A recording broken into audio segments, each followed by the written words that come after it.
Keep listening for Part 2 with Dr. Christopher Jones, Doctrine and Covenants, sections 37 through 40. Early 1832, shortly after he has this kind of really solid stretch of preaching and conversion here, Covel is again elected to his former position as president of the Genesee Conference of the Methodist Protestant Church. And in that capacity, he not only continues preaching, but also begins mentoring many young preachers in the church, including two of his sons, James Jr. and Zenas. James Jr. goes on to write this really fantastic scriptural commentary that goes through multiple editions. It becomes very influential in Methodist and Protestant circles.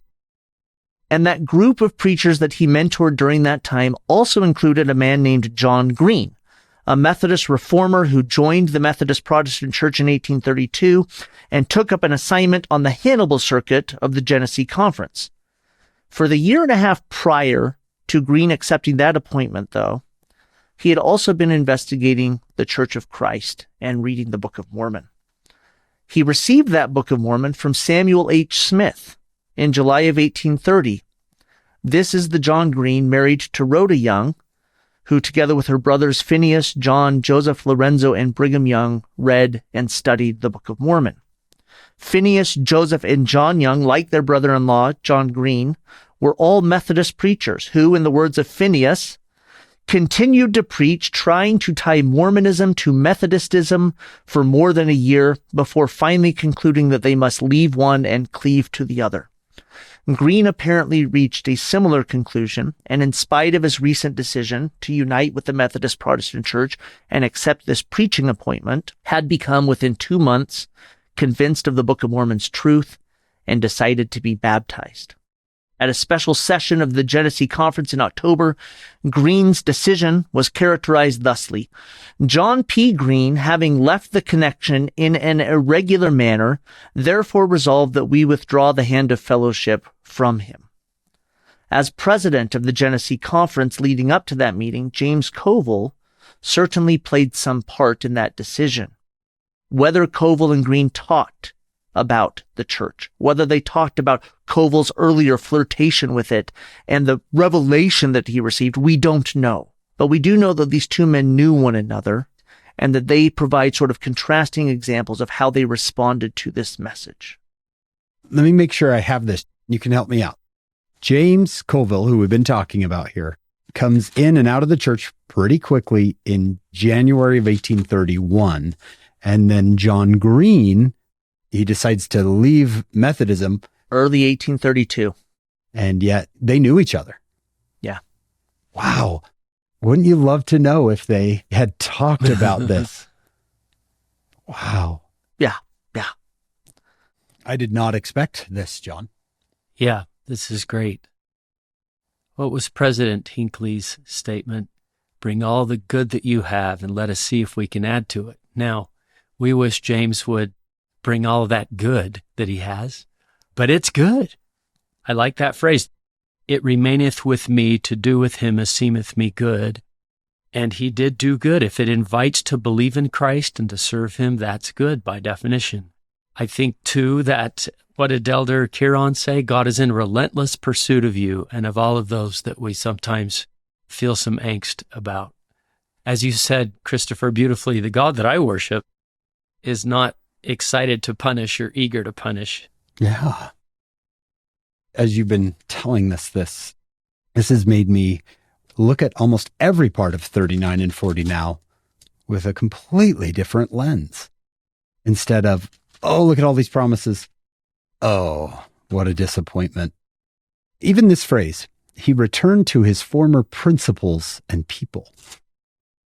His former good principles and his former good people. Exactly. I have to confess, back when I was a young seminary teacher, I used James Covel as kind of the great could have been, because he came and went so quick in the history of the church. We had no idea who he was. And you're right, John, if you don't know someone's story, it is easy to label them. It is easy to say, well, look at that's too bad. The apostate, they left, they're gone. I'm sure they're miserable now. I would like to have Christopher go through that list again. One of his first issues was baptism by immersion. baptism by immersion, that, again, this is sort of a conjectural reading. This is a contextual reading. We don't have a letter from John Covel saying, I rejected the message because I was told to arise and be baptized. But all I'm asking here is conjecturally, contextually, what does knowing he's a Methodist? A Baptist in 1831 would have no problem with the commandment to arise and be baptized, to be baptized by immersion, right? Baptists are champions of that. But knowing that he's Methodist instead of a Baptist adds that additional insight. This is one area that might not have sat right with him, right? Another one is the issue of being called on a mission far from home at his particular age, but also the individual extending that calling, being Joseph Smith, who again is this young, uneducated person who lacks all of Covel's experience, and Covel's coming from a church that was formed in part on the basis of having ministers and preachers and missionaries having a greater say in where they serve. And where they went. That ecclesiastical tyranny, I think, is what I put in my notes. That was the phrase that they used. They decried the ecclesiastical tyranny of the Methodist Episcopal Church and formed the Methodist Society and then the Methodist Protestant Church. Yeah. You're saying at that time, he was already approximately 62 years old. He had already been preaching for much of his life. Yeah, 40 years. I don't know what the average mortality rate was back then either. He lives a long life into his late 70s. That's a pretty long life for the early 19th century. He is probably looking at that call to the Ohio in 1831 and thinking, I don't know how much longer I have out here, and you want me to go spend that time in Ohio? Somewhere I've never been, far from family, far from my sons who have just entered the ministry. This is really a different world than what he's used to. He was in for what, a day or two? He was at the conference, apparently. So sometimes we look at people like that and go, well, they rejected the truth. He didn't have a lot of experience with it. Yeah. He was interested, saw it, thought about it, received quite a blessing. Had some sort of conviction, right? But how much did he know? How much did he understand? Absolutely.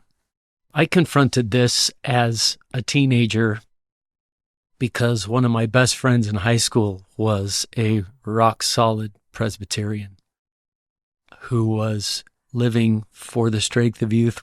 I don't know if I had that pamphlet back then, but who was living a gospel standard just as well as his active Latter-day Saint friends were. And like you said, Hank, there were some Latter-day Saints who weren't living it. And he was. Yeah, you're going. Yeah, and so it helped me to see that. And I like how Stephen Robinson articulated that. It's not who has your records, it's who has your heart. Who are you trying to serve? Where's your loyalty?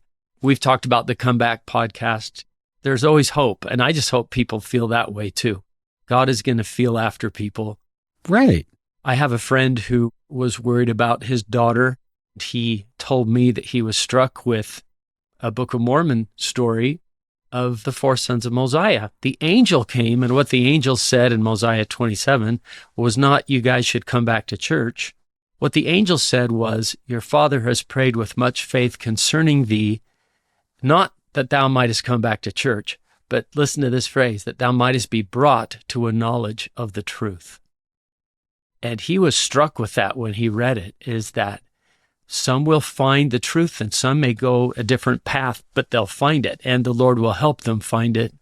And I liked that emphasis. Maybe we just kind of leave it up to the Lord to guide them to find the truth. Yeah. I'm not a psychologist here, but both of you, let's pretend. Why are we so harsh? We sometimes speak so harshly of those who, according, even reading section 40, he broke my covenant. Satan tempted him. The cares of the world caused him to reject the word, whatever it is. And here this person or this family or this couple leaves the church. I think lessons like this can help us to calm our heart.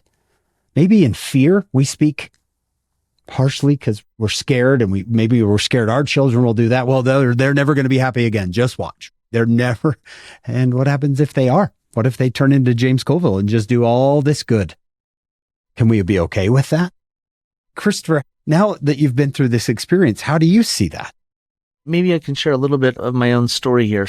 When I first did all of this research, again, this was 2009 to 2012, what I was interested in was this purely as an academic matter, purely as a historical matter. I simply wanted to know who this person was. I wanted to think about what his background told us historically. And I didn't think much about sort of the spiritual takeaways of this. But what happened was, over the course of the next decade, as I saw more and more podcast episodes, church lessons that talked about these revelations and talked about James Covel, and I was always gratified to hear some of the research that I did being brought to bear on this and to make sure that people knew who this was, they all still seemed to end on this really dour, negative note.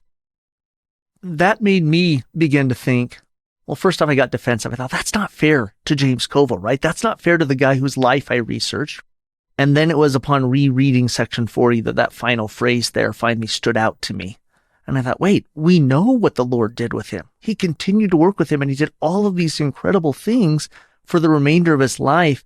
So this takeaway from these revelations didn't come to me initially when I was immersed in his story, right? Again, I approached this as almost a purely intellectual matter.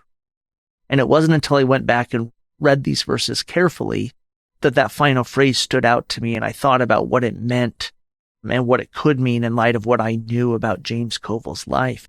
I think if I don't strain this analogy too much, that was the Lord continually reaching out to me, helping me to understand something. And I got to tell you, that was a really comforting message for me as somebody who regularly succumbs to the cares of the world, as somebody who regularly doesn't do everything I'm supposed to as a gospel doctrine teacher or deacon's quorum advisor or husband or father or professor or saint, who regularly, weekly, daily makes mistakes. It's actually really, really comforting to know that God's hand is still there, that his grace is still being extended, and that he can still do much good through me, that even after I've made a mistake. That's a really, really meaningful message for me as a believer, for me as a Latter-day Saint, for me as a sinner. Occasionally I'll hear from a parent. I'll say, hey, how's so-and-so? I haven't seen him in years, right? How's your son or daughter doing? And they'll say, well, they don't go to church anymore. Sometimes you get a little teary. They don't really care much about the church anymore. And I'll say, oh, that's hard. And they'll say, yeah, you hope. And I often ask the same question, which is, are they a good person? Almost 100% of the time, I would say it's, oh yeah, they're a good neighbor. They serve, they love. Their family is doing this thing. I've come in, as I've gotten older, to a place where I can say, I think because of the Lord I believe in, that, oh, they're fine. They're fine.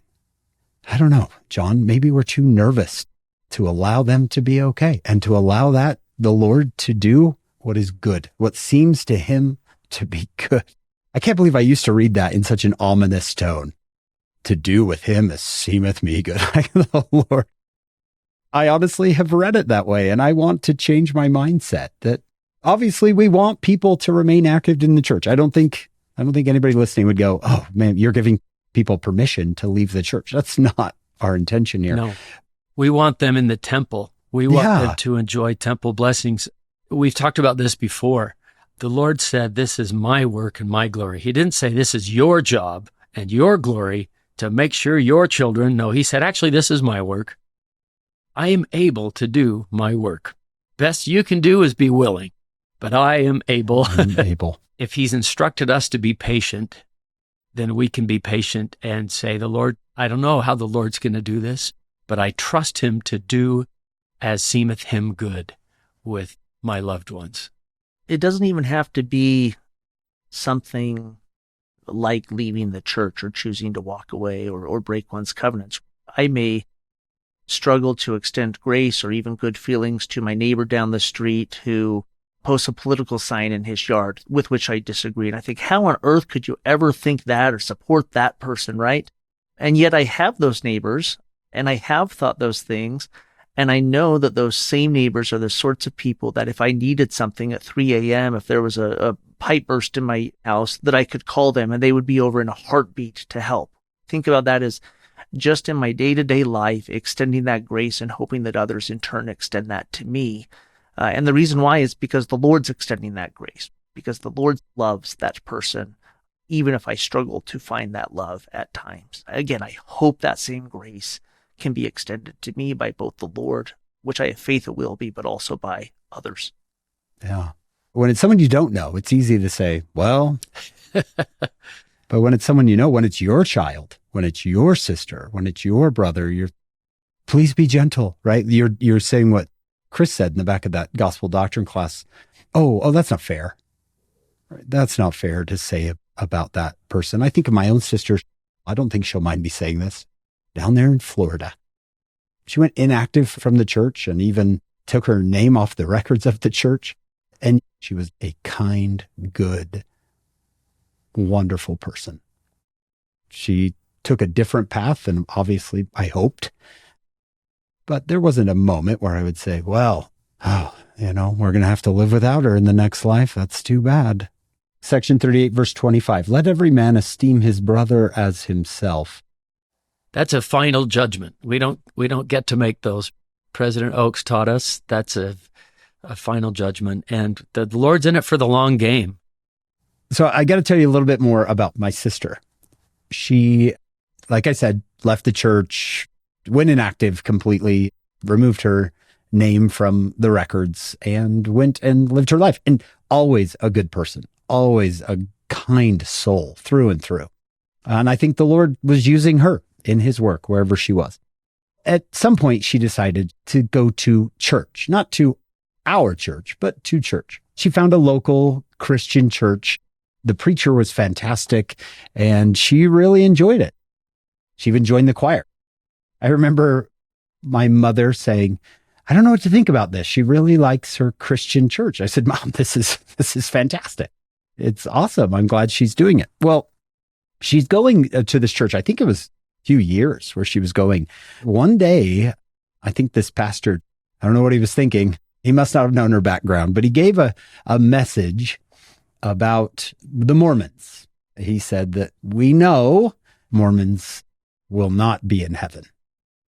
My sister, who is not shy, okay, she stands up in the middle of church. Oh, sorry. She said, excuse me. My father is the best man I have ever known. She said, he is going to heaven. And she grabbed her little boy's hand and said, come on, let's go find the Mormon church. And she left. She has since, come back a little bit back into activity. I just think, let's let the Lord do his thing. Let's let that plan play out. And it plays out beautifully. He did with her as seemeth him good. She was brought to a knowledge of the truth. Yeah. And don't you think, both of you, when we think that way, that, oh no, they're cut off forever, we start to behave in a way that is towards them, that is, I want to say, over the top or almost a little irrational, right? Oh, you got to come back. We're not going to have our family forever. And we say things like that. You can wound. This discussion has made me think of a quote from Joseph Smith that I love. He says, how glorious are the principles of righteousness. We are full of selfishness. The devil flatters us that we are very righteous while we are feeding on the faults of others. And thank you for providing this feast, everybody. No. Here's another one. Prophet Joseph Smith said in an editorial, this is so good. While one portion of the human race is judging and condemning the other without mercy, the great parent of the universe looks upon the whole of the human family with fatherly care and paternal regard.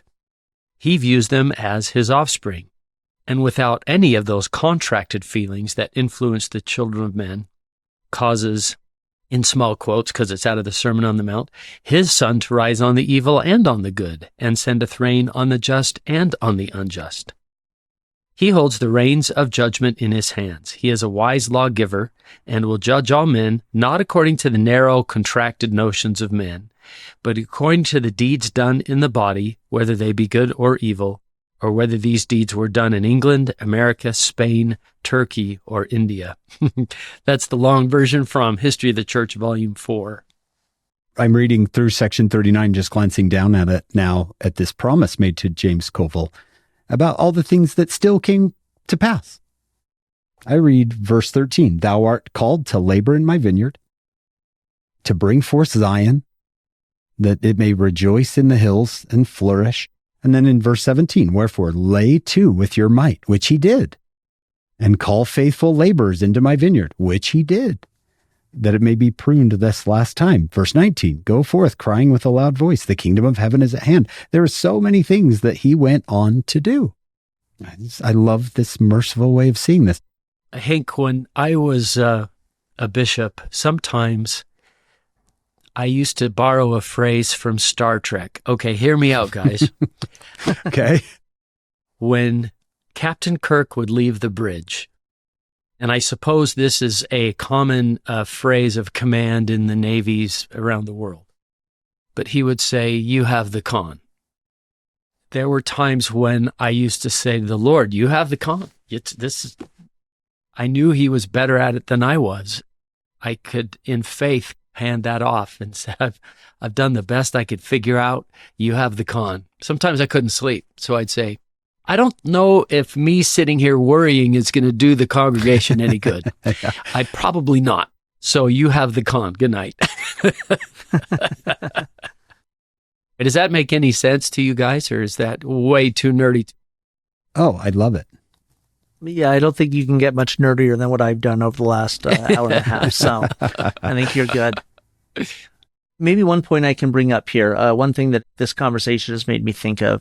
At the outset, I said that I hoped that a close reading of these verses with an understanding of the history and the biography of this person in this particular time would result in us rereading and thinking anew about these particular verses, about these particular revelations. I hope that comes across. But I want to point out again here that what really makes this reading of that last phrase of section 40 possible is coming to know James Covel. I teach a class, History 205, Introduction to Family History and Genealogy. And the biggest challenge I face in there initially is getting students to think about family history as something more than names and dates. They want to find the names, they want to find the dates, and they want to take that card that they've printed out to the temple. Good, worthy goals, right? But what I constantly work with them to understand is that the commandment to turn our hearts to our fathers, to turn our hearts to our ancestors, has to mean something more than simply scribbling down names and dates and inputting those into family search. It even has to include something more than just taking those names to the temple, as important as that work is. What I tell them is that what I actually think is that turning your hearts to your ancestors means truly coming to know them. And it's coming to know them as fully formed, three-dimensional individuals who lived, who struggled, who cried, who laughed, who rejoiced, and who ultimately died. And that if we don't do that, then we haven't fully turned our hearts to them. There's this great quote from President Joseph Fielding Smith in the 1960s, and you can imagine what computer technology was like in the 1960s. And he writes to a stake president, he says, "It doesn't matter if computers can do all of your family history work for you. It still remains the responsibility of every single Latter-day Saint to turn their hearts to those ancestors and come to know them."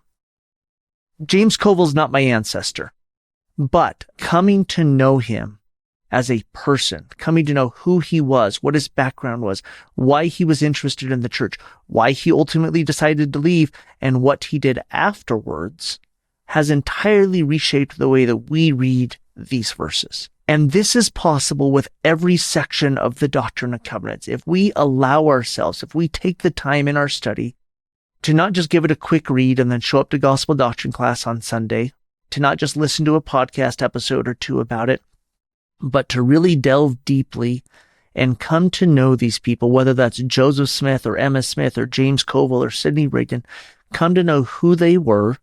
I really think we can read the scriptures with an entirely new eyes, and we can see how the Lord is relating to each of those people individually, how the words that we think is pretty boilerplate, common stuff that he seems to repeat every time he calls missionaries on a mission, right, could actually have specific meaning to those individuals.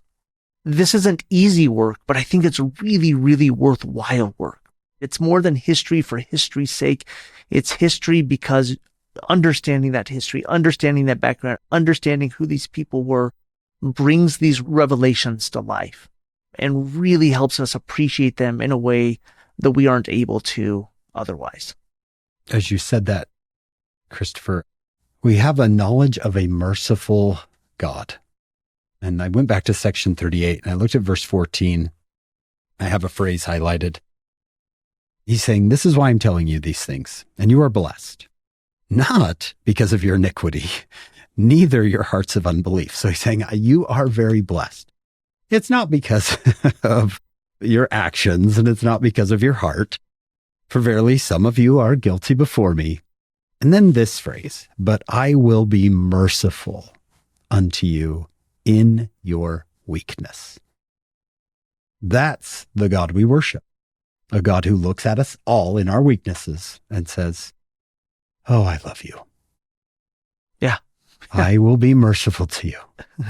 And again, James Covel's there. He hears that revelation. He hears those words. Does he take comfort in those even after he's made other decisions, further on in life? Does he remember that message that God delivers through the prophet Joseph Smith there in January of 1831? Does he believe that God is still working with him, being merciful to him in his weakness, whether he understands it as a weakness or not? I imagine that those are words that both he and all of us could draw strength from and draw hope from. Yeah, in the parable of the prodigal son, John, you know it better than me. What takes the prodigal home? It's not, oh, when I go home, my father's going to be so mad at me, or, oh, I need to go home because my father will be proud of me. It's, my father is so good, even with just employees. Yeah. It's Lehi pleading with Laman and them, with all the feeling of a tender parent. That path home was always open and available. He knew he'd be welcomed. I know how good my father is, and I'll go home. I won't want to be a son. I'll be an employee. Yeah, I'll be a day laborer. But he is that good.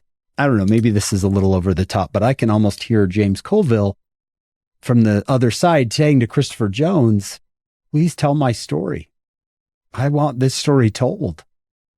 I will share with you one story along that line. In the weeks and months and years since the article was published in 2012, I've had dozens and dozens of emails from individuals thanking me for the article, thanking me for the research. Some from high-ranking church leaders. Two arrived, one from a very high-ranking church leader, and another 5 minutes later from a very well-known public dissident of the church. And both of them wrote, right, I received these within 5 minutes of each other, and I thought, oh, that's kind of interesting. One of the most meaningful ones arrived in my inbox a couple of years after it was published, and it was from one of James Covel's descendants. She said that she had been doing family history research into him, genealogical research into him, and had come across my article and had uncovered this entire aspect of his life that she and her family knew nothing about. And that was a really, really meaningful connection to be able to make, to know that some of this research I had done had arrived, at the virtual doorstep of his descendants, and that they had come to know their ancestor a little bit better through that research. So we never know who we're going to touch by what we share and what we do, but it's all part of, I think, God continually reaching out his hand and working through us to bring about whatever good he can. Yeah. Oh, so wonderful.